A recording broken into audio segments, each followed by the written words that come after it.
Assalamualaikum warahmatullahi wabarakatuh. Waalaikumsalam warahmatullahi wabarakatuh. Alhamdulillah, wassalatu wassalamu ala sayyidina Rasulillah, sayyidina wa maulana Muhammad ibn Abdullah wa ala alihi wa sahbihi wa mawalah. La haula wa la quwwata illa billah, amma ba'du. Bapak-bapak, ibu-ibu, saudara-saudara kaum muslimin rahimakumullah. Sudah menjadi keyakinan dalam kehidupan kita bahwa segala yang ada permulaannya tentu akan ada penghabisannya. Setiap yang punya awal mesti akan punya akhir. Tidak ada keabadian dalam kehidupan dunia ini. Semuanya datang dan pergi silih berganti, berubah oleh pergeseran masa dan pertukaran waktu. Demikianlah kalau kita mau merenungi kehidupan dari alam di sekitar kita. Sejak dari kehidupan tumbuh-tumbuhan, binatang, sampai kepada kehidupan kita, makhluk bernama manusia. Lihatlah kita manusia misalnya. Dimulai sejak kita terlahir ke alam ini, keluar dari alam rahim ibu, menjadi bayi yang merah tidak berdaya, untuk kemudian berangsur meningkat menjadi anak-anak. Dari kehidupan anak-anak berubah lagi kita menjadi remaja dengan segala keceriaan dan kelincahannya, dan dari masa remaja naik lagi kita memasuki usia dewasa, untuk kemudian berangsur memasuki hari tua. Lalu setelah kita memasuki hari tua, sehari, seminggu, sebulan, setahun, sampailah kita kepada batas waktu yang telah ditentukan oleh Allah, yang dinamakan ajal, dan bertemulah kita dengan yang disebut maut. Ini merupakan kepastian dalam kehidupan. Kalau saja kita mau merenung perubahan-perubahan yang terjadi pada diri kita, seharusnya membuat kita insaf dan sadar. Dikala remaja kita begitu lincah, punya rambut yang hitam ikal berderai, punya lesung di pipit, punya senyum yang indah menawan setiap orang yang melihat, punya kulit yang kencang dan bersih. Manakala kita memasuki hari tua, perubahan frontal pun terjadi. Kulit mulai jadi keriput, rambut yang tadinya hitam ikal berderai mulai memutih, nikmat berkurang. Gigi yang tadinya utuh dan sanggup mengunyah apa saja, satu demi satu permisi meninggalkan kita. Sangat boleh jadi dikala remaja kita senyum semua orang terpikat, dikala hari tua dengan kulit yang keriput dan gigi yang tidak ada lagi, manakala kita senyum mungkin orang bakal lari dari sekitar kita. Kemana keindahan yang tadinya begitu menawan? Kemana senyum lesung pipit yang tadinya menarik perhatian orang?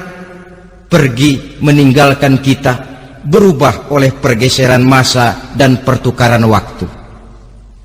Nah, bila maut datang menjemput kita, selesailah kehidupan sampai di situ?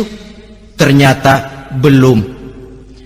Kalau lahir merupakan perpindahan hidup dari alam rahim ke alam dunia, maka mati hakikatnya merupakan perpindahan hidup dari alam dunia ini ke alam kehidupan yang berikutnya, yang dinamakan dengan alam barzah. Andai kata hidup cuma sekali, secara moral kita sanggup berkata, alangkah tidak adilnya Tuhan. Kenapa? Dalam kehidupan ini kan aneka ragam terjadi. Ada orang yang zolim, ada orang yang dizolimi. Ada orang yang membunuh, ada orang yang terbunuh. Ada orang yang kaya, ada orang yang miskin. ada orang yang jujur, ada orang yang menghalalkan segala cara, sehingga banyak ketidakadilan yang terlepas daripada pengadilan dunia. Lalu orang pun bilang, di dunia ini katanya banyak pengadilan tapi sulit keadilan. Di dunia ini mudah mencari pengadilan tapi sulit untuk mencari ketidakadilan. Andai kata hidup cuma sekali, tidak akan ada hidup sesudah hidup yang sekarang ini.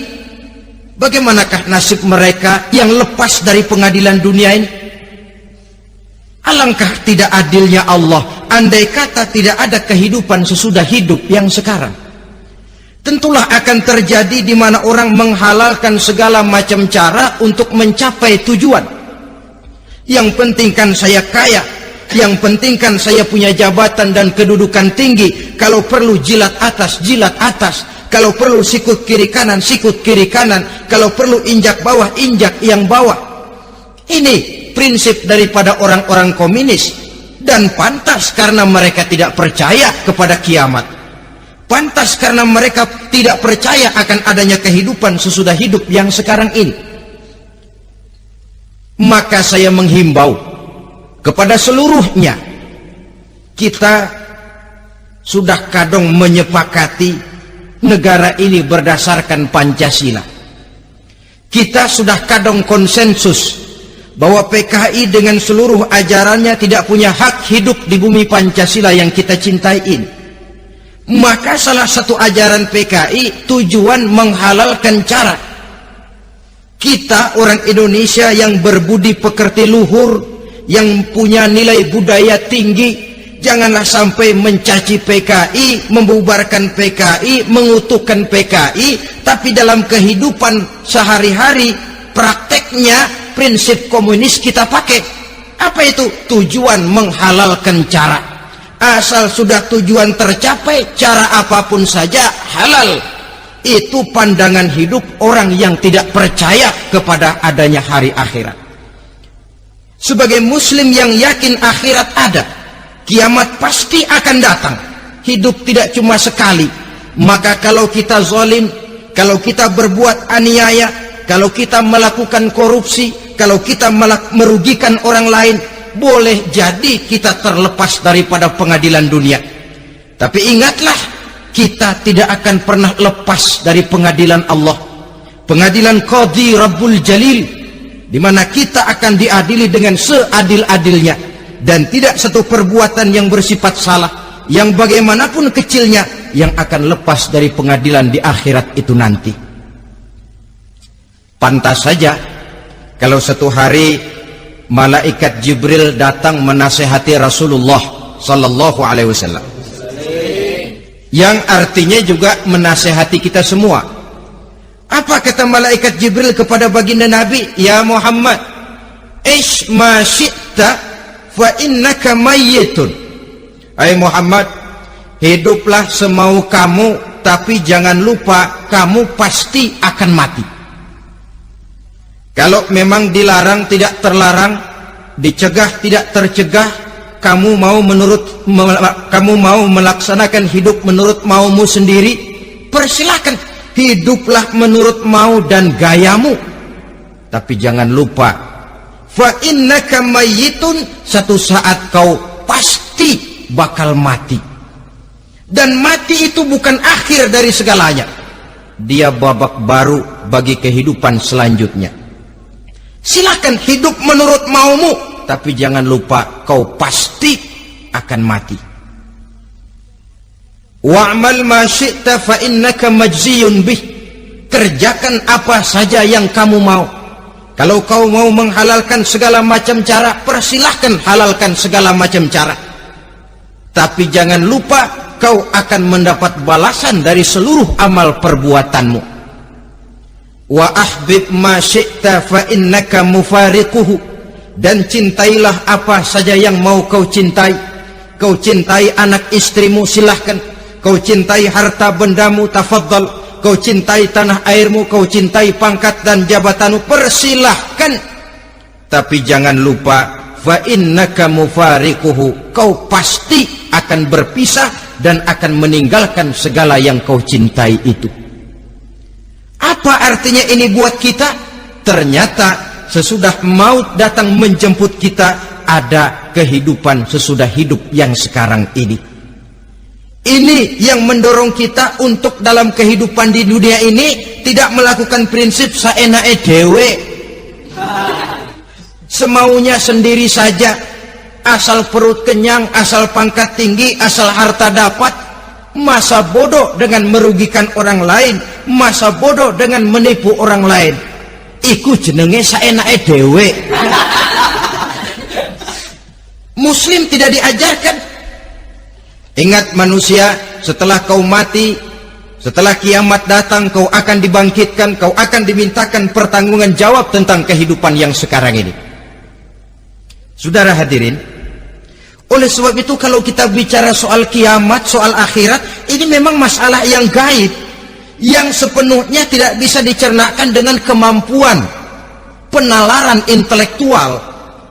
Dasar di dalam membicarakan ini tidak lain adalah iman kita kepada Allah Subhanahu wa ta'ala. Bukan cuma zaman sekarang, dari zamannya Nabi. Orang itu kalau sudah bicara kiamat, bicara akhirat, ada yang ragu-ragu, ada yang menolak sama sekali. Bukan dari zaman sekarang, dari zaman dulu.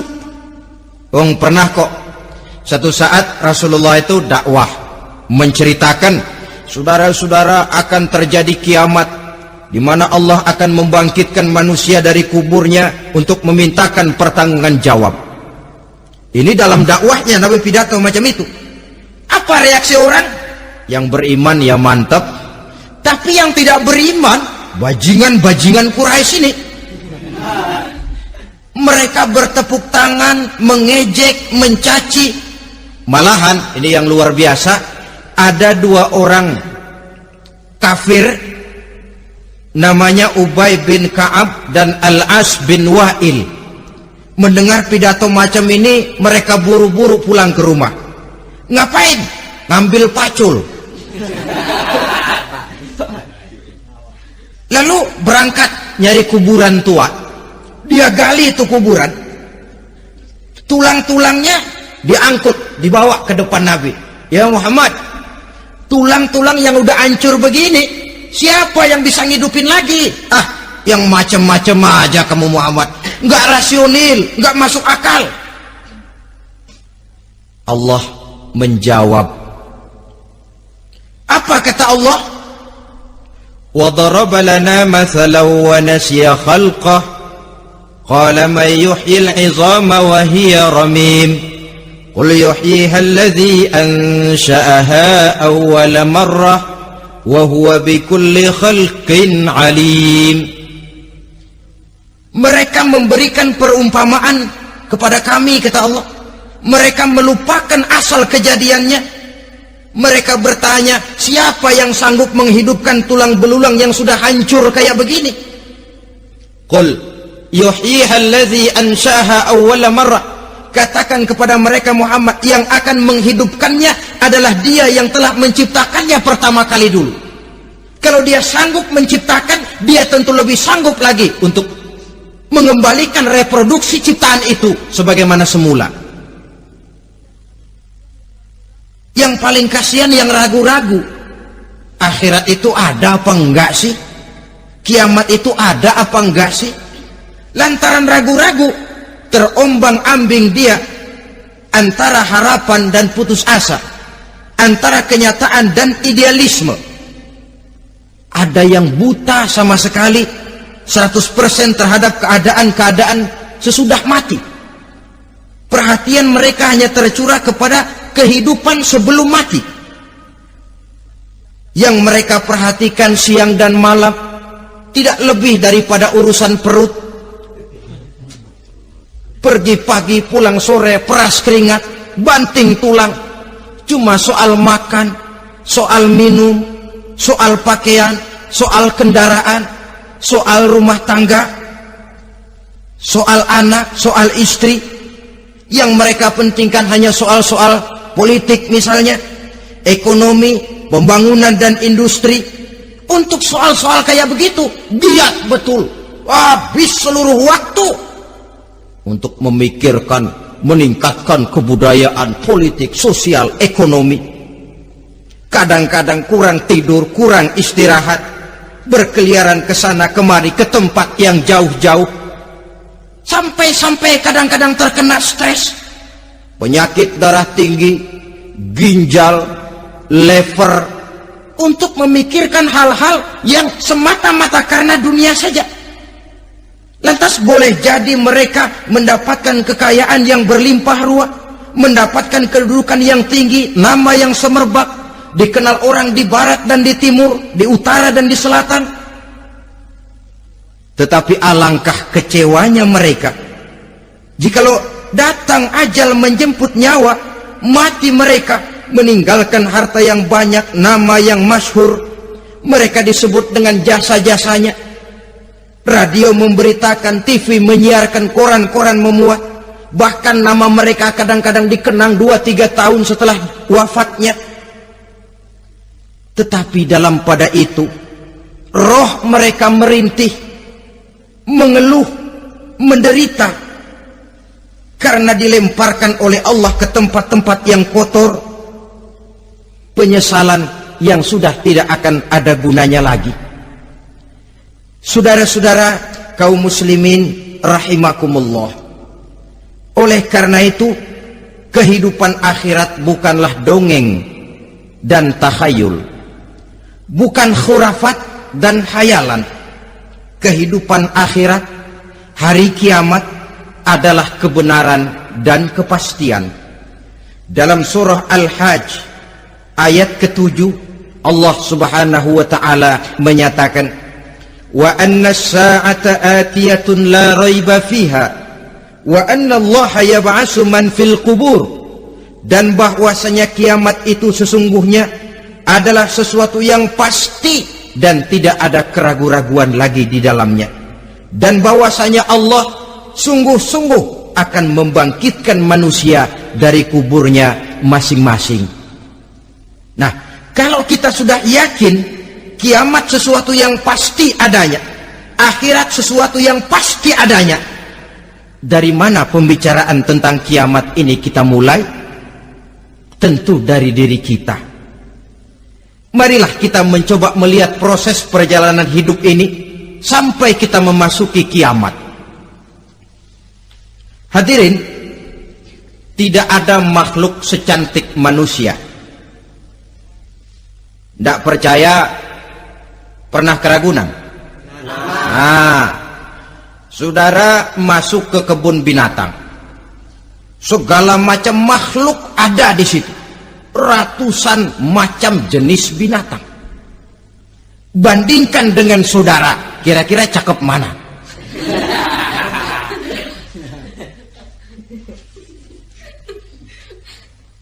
Dari seluruh makhluk yang diciptakan Allah itu, manusia fi ahsani taqwim, dalam bentuk yang paling sempurna, sejak susunan biologis sampai kemampuan berpikir. Biologis kita, ya Allah, diciptakan kita begini rupa, diberikan 2 kaki untuk berjalan, 2 tangan untuk bekerja, diberikan 2 mata, dua-duanya di depan. Pernah saudara mikir kalau mata kita yang satu di depan, yang satu di belakang? Ah, rasanya nggak laku kacamata itu.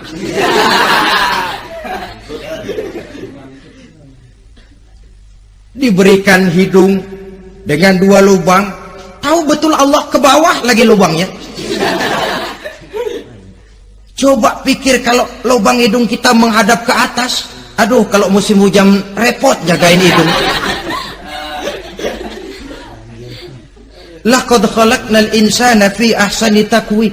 Sungguh telah kami ciptakan manusia dalam bentuk kejadian yang paling sempurna ketimbang makhluk-makhluk Allah lainnya. Nah, kesempurnaan manusia ini oleh karena hidupnya terdiri dari 2 unsur pokok. Pertama unsur jasmani dan kedua unsur rohani, jasad dan roh. Jasad yang terlihat sekarang ini, potongan saudara yang ngejedok di depan saya ini jasad saudara. Ini yang berasal dari saripati makanan yang dimakan oleh bapak ibu kita. Lalu hasil kerjasama yang baik antara ibu dengan bapak, terwujudlah kita. Kalimat langsungnya, jasad ini berasal dari tanah yang tadi berubah dari bayi, remaja, dewasa, meningkat hari tua. Yang berubah itu jasmani kita. Kenapa? Karena jasmani itu materi, benda, daya tahannya terbatas. Dia berubah oleh pergeseran massa dan pertukaran waktu. Apa ada orang makin tua makin cakep? Jasmani oleh karena dia materi, dia berubah oleh pergeseran massa dan pertukaran waktu. Nah, yang menyebabkan jasmani itu bergerak karena ada roh di dalamnya. Ini yang menyebabkan kehidupan. Ini yang menjadi sumber kehidupan, pusat kesadaran dan pengertian dalam kehidupan manusia. Tanpa roh dalam diri kita, maka jasad kita, pernah lihat orang mati? Nah, itu kalau orang mati, coba perhatikan.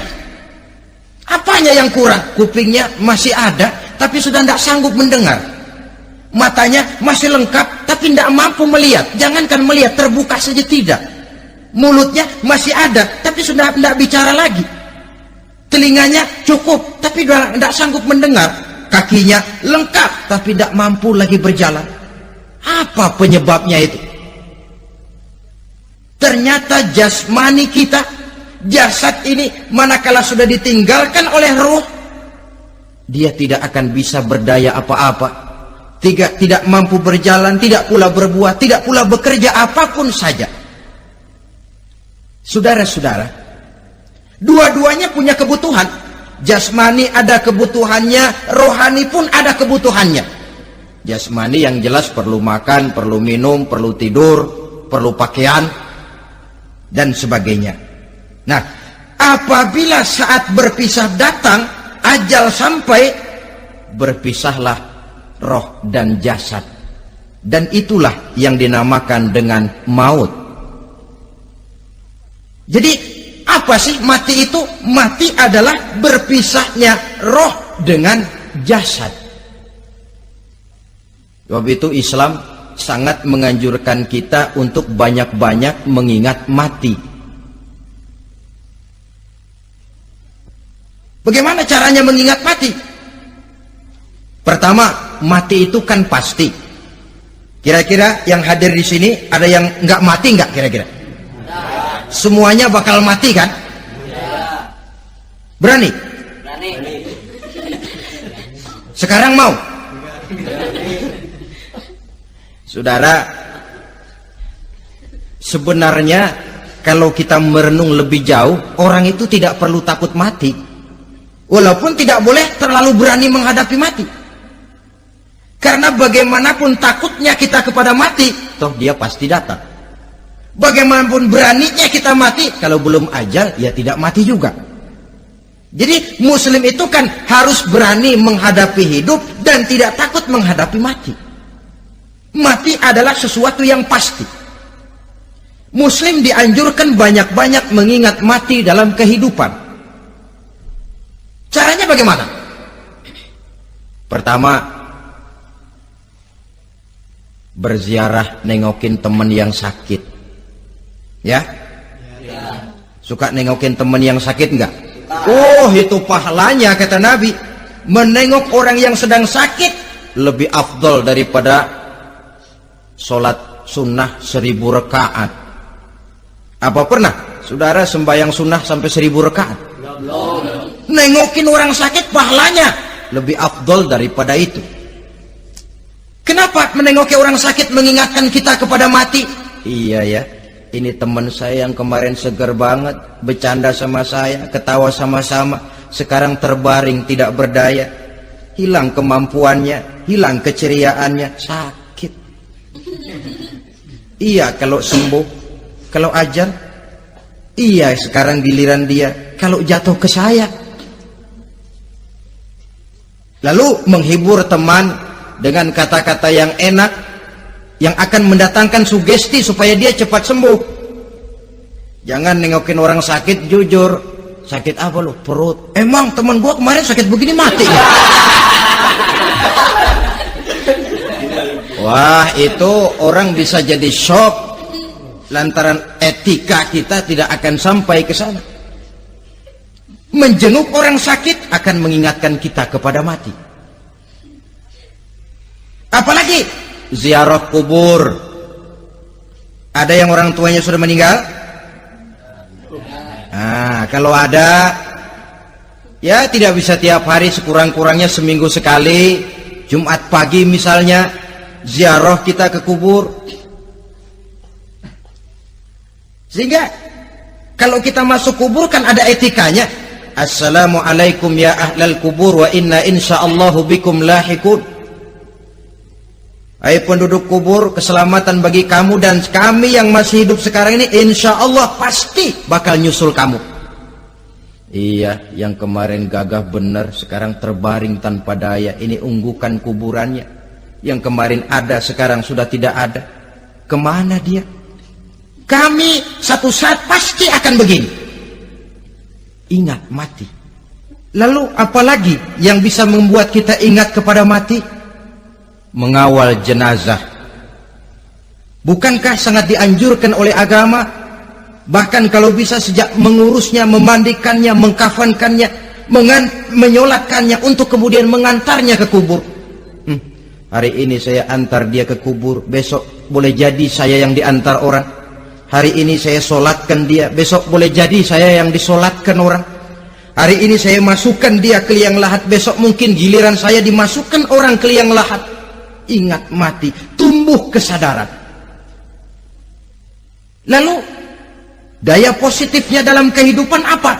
Nah, saudara-saudara hadirin, orang yang mengingat mati bukan lantas menjadi lemah dalam kehidupan, menjadi putus asa, sedikit semangat, terbentur kesulitan, mudah frustasi. Bukan itu tujuannya kita diperintah mengingat mati. Jelasnya Islam menganjurkan kita untuk mengingat mati guna maksud-maksud yang positif, supaya orang lalu sadar hidup ini cuma sebentar. Maka mumpung hidup, nah ini mumpung, tapi mumpung yang baik. Mumpung hidup, maka hidup yang singkat ini harus saya pergunakan dengan sebaik-baiknya, melakukan kebajikan yang sebanyak-banyaknya, menjauhkan rasa malas, menunggu keajaiban yang datang dari langit, berleha-leha, bermain-main, sementara maut kalau dia datang tidak pernah main-main. Pantas kalau seorang penyair bernama Syauqi memesankan, tazawwad bittaqwa fa innaka la tadri idza hanna al-lailu hal ta'ishu ila al-fajri, kam min sahihin mata min ghairi illatin wa kam min alilin 'asha hinan minad dahri. Persiapkan dirimu dengan takwa, sebab kamu tidak tahu apabila malam datang kamu masih bisa hidup apa enggak besok pagi. Apa ada jaminan saudara yang kumpul di depan saya malam ini besok masih bisa hidup? Tidak. Ada jaminan? Tidak ada sama sekali.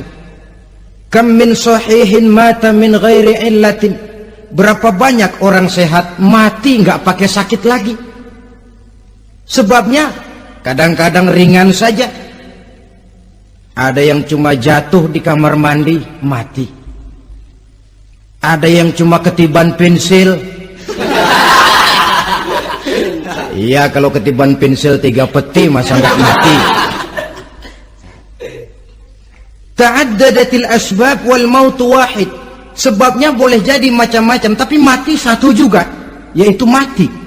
Dia seperti kelapa yang terlalu tua jatuh ke bawah, yang kembang baru keluar pun jatuh ke bawah. Itulah mati. Dia datang menjemput yang bayi, dia datang mengambil yang anak-anak, dia datang juga kepada yang remaja, kepada yang dewasa, kepada yang tua sekalipun. Jangan yang remaja lalu berpikir, gua rasanya masih jauh banget mau mati. Ini sesuatu yang pasti yang kita tidak pernah diberitahu kapannya. Kalau dikasih tahu kapannya kan kita bisa, umpama malaikat maut datang ke rumah saya, saudara Zainuddin kau mati 80 tahun lagi. Oh saya kan berhitung, masih lama, poya-poya aja dulu Tapi ini tidak pernah diberitahu kepada kita. Lantaran tidak diberitahu itulah kita perlu bersiap-siap dengan selalu mengingat-ingat mati yang mendorong kita untuk berbuat positif. Satu contoh peringatan mati yang mendatangkan positif pada peristiwa ketika turun perintah hijrah. Ketika di Mekah sudah terpepet turun perintah hijrah. Ini sahabat yang berangkat hijrah, jangan dikira semua bulat hati. Ada yang mikir, kalau saya hijrah berangkat dari Mekah ke Madinah, nanti di tengah jalan dicegat oleh kafir Quraisy lalu dibunuh, mati saya. Takut mati. Allah peringatkan, kullu nafsin za'iqatul maut. Kamu disuruh hijrah saja takut mati, padahal kamu tahu semua yang hidup bakalan mati. Diam saja di Mekah mati, hijrah ke Madinah pun akan mati. Mendengar ayat ini, Sayyidina Umar bin Khattab seperti dibakar semangatnya. Kalau sebagian sahabat hijrah sembunyi-sembunyi, beliau mau hijrah itu malah bajingan Quraisy dikumpulkan dekat Ka'bah. Pidato, ya ma'syara Quraisy, dedengkot Quraisy, dengerin. Besok pagi yang namanya Umar bin Khattab mau hijrah dari Mekah ke Madinah. Siapa yang kepengen kepalanya berpisah dengan badannya, persilahkan cegat Umar di jalanan. Besok dengan tenang dia berangkat hijrah, gak ada yang berani nyegat. Tuh Quraisy juga barangkali mikir, gue ngapain nyegat penyakit. Begitu ingat mati, timbul semangat juang, timbul semangat berbuat. Ini ingat mati yang positif, bukan yang melemahkan semangat. Dah jangan kerja rajin-rajin dah, lu bakalan mati. Ini ingat mati yang salah pasang. Ingat mati seharusnya mendorong manusia untuk berbuat lebih tekun. Allah memberikan peringatan, qul innal mauta alladzi tafirruna minhu fa innahu mulaqikum. Katakan, maut yang kamu akan melarikan diri daripadanya, yang kamu takuti benar dia pasti akan datang menjemput kamu. Saudara-saudara hadirin yang saya hormati, datangnya memang tidak kita harapkan yang namanya maut, tapi sekali dia datang tidak ada pintu tempat kita lari. Dia memang tidak pernah kita undang, tapi sekali dia datang mengetok pintu, kekuatan apa yang bisa menolak? Dia sebuah tanda seru dalam kehidupan. Apa yang menyebabkan orang takut mati? Pertama barangkali karena dia tidak tahu bagaimana kehidupan sesudah mati. Alam kubur gelap, alam akhirat gelap, sehingga dia bingung. Lantaran bingung lalu jadi takut. Yang kedua boleh jadi oleh bayangan-bayangan dosa yang pernah dia kerjakan di dunia ini. Kerjanya cuma menumpuk dosa. Dia gembira, bahagia, tertawa di atas tumpukan dosanya, merasa segan berpisah dengan seluruh kehidupan ini, sehingga boleh jadi maut adalah sesuatu yang ditakutkannya benar dalam kehidupan. Tapi bagaimanapun takutnya, tidak ada tempat lari dari dia. Dalam ayat lain Allah jelaskan, ainama takunu yudrikumul mautu walau kuntum fi burujim musayyadah. Di mana saja kamu berada, dalam benteng yang paling tangguh sekalipun, maut pasti akan datang menjemput kamu. Nah, bagaimana caranya maut datang menjemput kita? Bila datang dia, sang malaikat pencabut nyawa, malaikat Israel namanya, hendak mengambil roh kita. Dalam suasana macam begitu, di akhir kehidupan dunia, dalam berhadapan dengan sakaratul maut, terbagilah manusia dalam dua bagian besar. Pertama, yang menghadapi sakaratul maut itu dengan husnul khatimah, baik di akhirnya, sehingga pada saat ruhnya berpisah dengan jasadnya, kelihatan dia seperti senyum, mukanya cerah. Bahkan sebelum itu boleh jadi dia sempat meninggalkan pesan-pesan yang baik. Ada yang sempat azan, ada yang sempat baca Quran. Pernah kan nemui orang yang mau mati seperti itu? Yang sempat azan, yang sempat baca Quran, yang sempat meninggalkan wasiat-wasiat yang baik. Sebab apa? Malaikat maut datang menjemput mereka juga dengan baik-baik. Dicabut ruhnya perlahan-lahan, tapi sungguh pun perlahan-lahan. Pedihnya, sakitnya tetap tiada tara. Rasulullah Sallallahu Alaihi Wasallam, dikala beliau hendak berhadapan dengan sakaratul maut, diceritakan mencelupkan tangannya ke dalam gelas berisi air, lalu mengusapkannya ke muka beliau seraya berdoa, "Ya Allah, mudahkan saya dalam menghadapi sekarat ini." Beliau juga yang mengatakan bahwa sakitnya sakaratul maut sama dengan 300 kali bacokan pedang. Sehingga kita diajarkan doa, di antara doa selamat itu kan ada Allahumma hawwin alaina fi sakaratil, ya Allah, mudahkan saya di dalam menghadapi sakaratul maut itu. Ketika ruh ini keluar dari jasad, mata masih mengikuti ruh itu. Sehingga kadang-kadang ada yang matanya terbelalak dan tidak sempat ditutup, terbuka terus, mengikuti ruh itu keluar dari jasadnya. Adapun golongan kedua, manusia yang ketika berhadapan dengan sakaratul maut mendapatkan su'ul khatimah, jelek di penghabisannya. Sekaratnya sudah setengah mati, lalu jelek juga di akhirnya, mati dalam keadaan yang tidak baik, tidak terpuji. Ada yang lagi megang kartu, mati. Ada yang lagi di tempat ngadu ayam, mati. Ada yang lagi di tempat pelacuran, mati. Ada yang lagi megang botol minuman keras, mati. Nih barangkali malaikat maut gemes banget nariknya, lu bajingan, lu tarik terus dari anak-anak. Mati su'ul khatimah. Makanya bagus itu.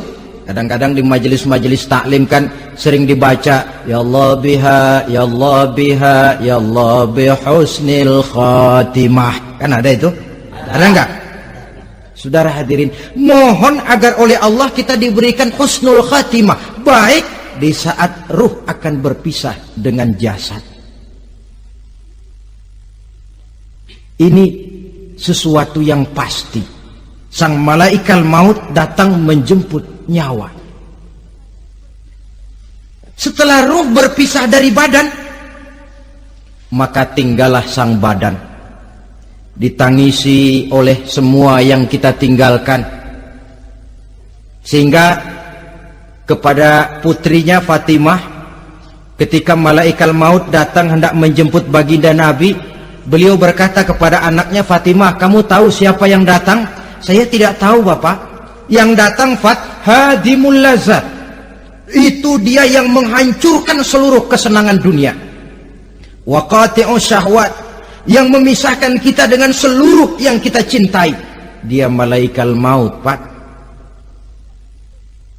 Manakala jasad sudah ditinggalkan oleh ruh, itulah yang dikerubungi orang. Anak menangis, istri menangis, orang tua bersedih, teman-teman merasa kehilangan, menangisi jasad. Diuruslah jasad kita, dimandikan sebagaimana mestinya, dikafankan dengan kain putih 3 lembar, itu yang hendak kita bawa kembali ke tempat asal kita. Pakaian sutra, jas yang mereknya Switzerland wool, kain yang Samarinda, sepatu yang Belly atau Beltoni, jam tangan yang Rolex, kendaraan yang serba mewah. Tidak ada yang menyertai kita. Kain putih 3 lembar itu saja lagi.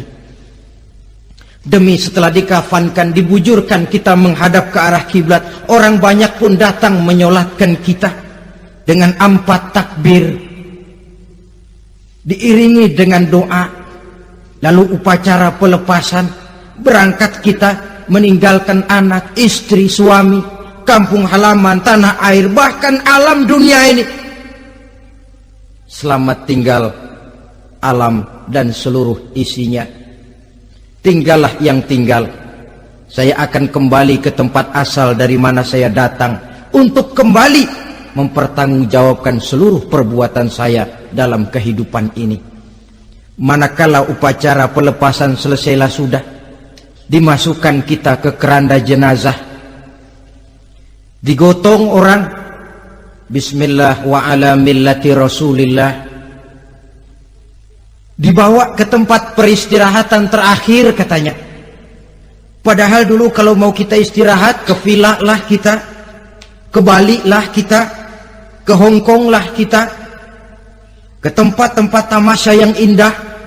Oh, rupanya akan sampai juga perjalanan menuju tempat peristirahatan terakhir yang luasnya tidak akan lebih dari 2 kali 1 meter. Diusung orang kita, diantarkan orang banyak. Manakala sampai ke atas yang lahat, pengusung jenazah dibuka, diturunkan kita ke liang lahat, dibaringkan. Gumpalan tanah akan jadi bantal kita. Muka dibuka, dihadapkan ke arah kiblat. Setelah itu ditutup liang lahat kita dengan kayu. Masih belum kurang, diuruk dengan tanah. Yang menguruk orang-orang yang tadinya mencintai kita, menyayangi kita. Tapi ketika jasad sudah ditinggalkan ruh, habis rupanya cintanya. Coba jasad kalau sudah ditinggalkan ruh, 3 hari aja di rumah, serem. Ya mayit, siapa yang betah nemenin mayit? Lalu bila upacara pemakaman selesai, maka berusahalah semuanya. Para pengantar akan kembali ke rumahnya masing-masing. Maka masuk kita ke alam kehidupan, yaitu yang disebut alam barzah atau alam kubur. Apa selesai hidup sampai di situ? Tidak. Hanya beberapa langkah setelah yang mengantar kita pulang. Diriwayatkan dalam hadis Bukhari dan Muslim, bila seseorang sudah diletakkan di kuburnya, lalu yang mengantar kembali pulang, maka roh si mayit akan dapat mendengar bunyi terompah orang yang pulang itu. Bunyi terompahnya terdengar. Datang 2 malaikat menanyakan dia dengan pertanyaan-pertanyaan yang kalau bisa dijawab dengan betul, 2 malaikat yang bernama Munkar Nakir akan bilang, jawabanmu betul, tenanglah kau di sini, naumatal arus, tidurlah kau di sini seperti tidurnya pengantin. Orang yang baik-baik di alam kuburnya akan mendapat nikmat kubur, sehingga masa penantian yang lama. Sebab jangan lupa, kita masuk ke kubur itu kan menunggu sampai datangnya hari kiamat. Jadi kalau kiamat umpama masih 1000 tahun lagi, ya 1000 tahun kita menunggu. Orang yang baik-baik penantian di alam kubur, kata malaikat, naumatal arus, tidurlah kamu seperti tidurnya pengantin. Bagaimana sih tidurnya pengantin? Nggak berasa. Iya, kata anak sekarang, endah aja udah. Begitu mendusin pagi, kata lakinya, malam sebentar bener ya Neng. Sebentar betul katanya malam. Ya tentu saja tidak terasa. Kenapa? Dia tidak pernah memikirkan waktu. Terbawa oleh kenikmatan dan kelezatan yang dirasakannya dalam kehidupan.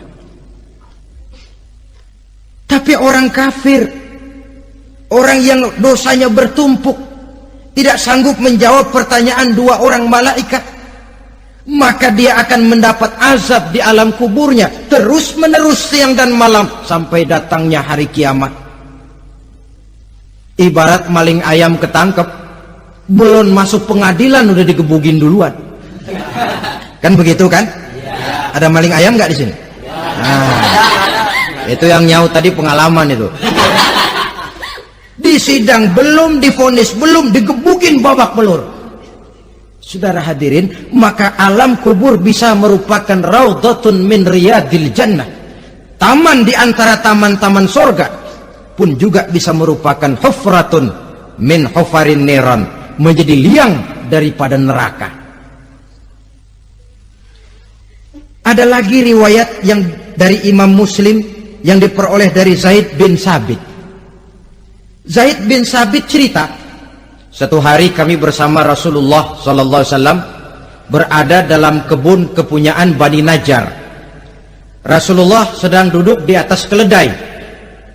Tiba-tiba entah bagaimana itu keledai terkejut, kaget, berontak, hampir Rasulullah jatuh. Rasulullah kemudian bertanya, rupanya di kebun itu ada kuburan tua, 5 atau 4 kuburan. Rasulullah lalu bertanya, saudara-saudara, ada yang tahu nggak ini kuburan siapa?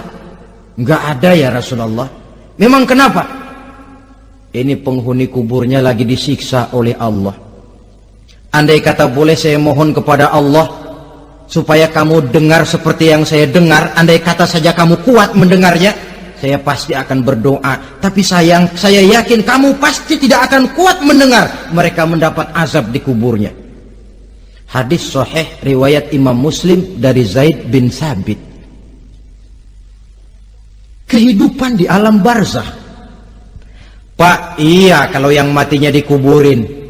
Lah kalau yang matinya diceburin ke laut, dibakar, di medan perang hilang gak ketahuan kemana jenazahnya. Saudara, hilang kek, dikubur kek, di dalam lautan direndam kek, itu kan cuma logika kita. Menurut Allah tidak ada perbedaan orang mati dikubur di dasar lautan atau dibakar sampai jadi abu atau gugur di medan perang tidak ketemu jenazahnya. Entah mereka tetap masuk ke alam barzah namanya. Jasad boleh hancur, tapi roh sebagai sumber kehidupan, pusat kesadaran dan pengertian, dia tetap ada, mengalami kebahagiaan dan kegembiraan atau mengalami kepedihan dan penderitaan, bergantung kepada amalan yang kita lakukan dalam kehidupan di dunia ini. Maka dalam Yasin tadi kan jelas, qul yuhyiha alladzi ansha'aha awwala marrah, yang menghidupkan mereka yang dikubur di dasar lautan, mereka yang dibakar sampai jadi abu, yang akan menghidupkan ialah Allah yang menciptakan mereka dulu pertama kalinya. Jadi kalau sudah ada aslinya, ya tentu tidak perlu contoh lagi, akan sangat mudah membuatnya. Orang tua kita, keluarga kita yang sudah berpulang, mereka di alam barzah sekarang ini bisa mendapat nikmat kubur, bisa mendapat azab kubur, bergantung amalan mereka dalam kehidupan di dunia ini.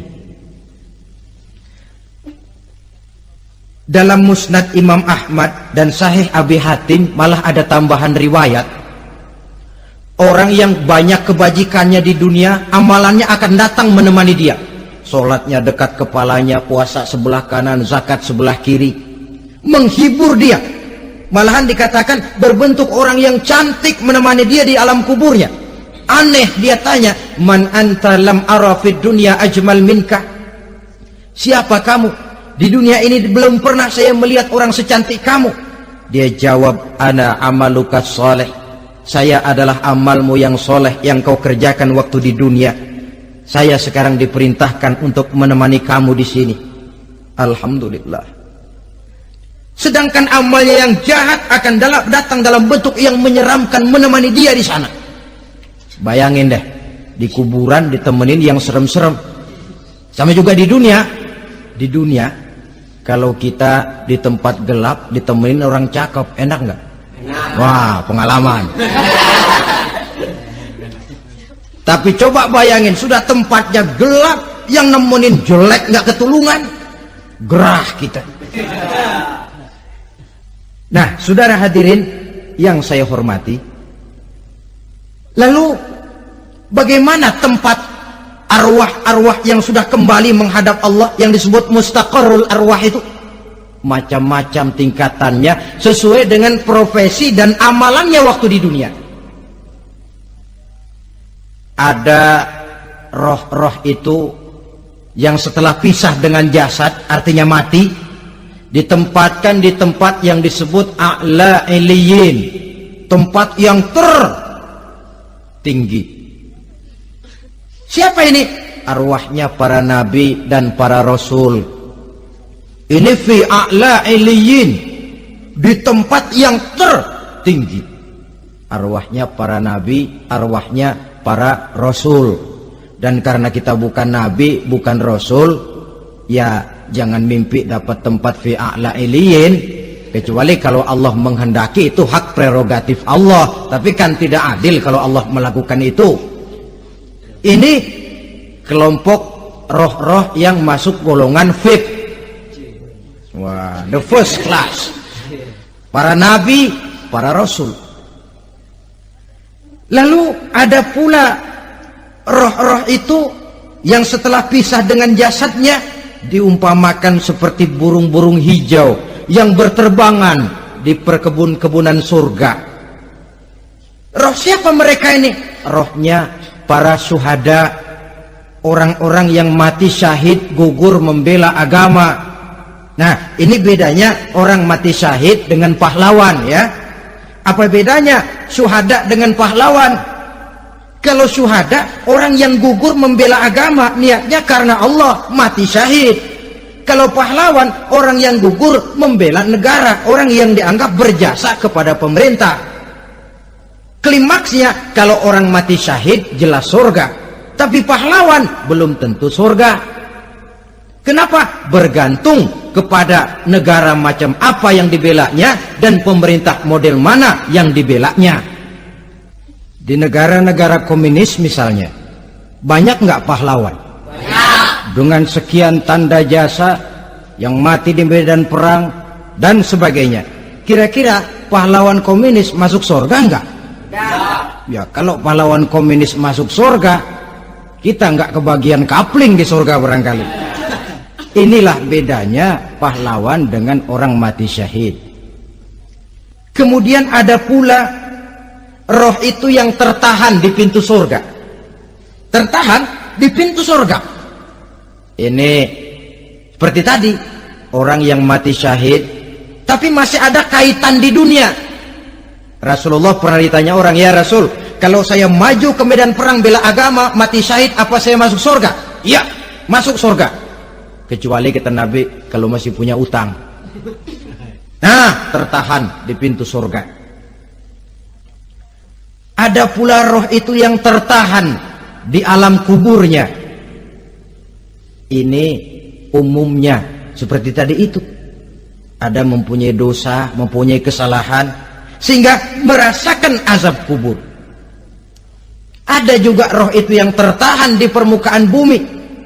Mereka yang dalam hidup selalu menumpuk dosa-dosa yang besar, meninggal sebelum keburu untuk bertaubat.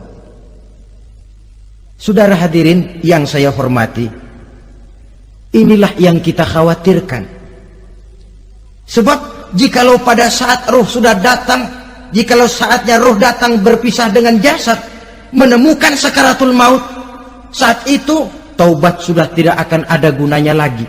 Masuk ke alam kubur, mendapat azab kubur sampai datangnya hari kiamat.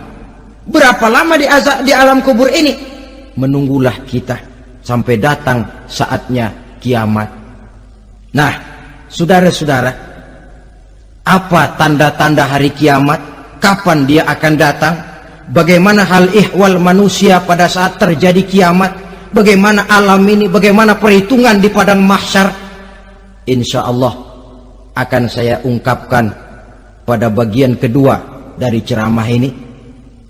Insya Allah kita akan lanjutkan pembicaraan ini sampai kepada terminal paling akhir, surga dan neraka. Inilah saja pertemuan kita pada kesempatan kali ini. Terima kasih banyak atas segala perhatian. Mohon maaf atas segala kekurangan. Wabillahi taufiq wal hidayah. Wassalamualaikum warahmatullahi wabarakatuh. Waalaikumsalam warahmatullahi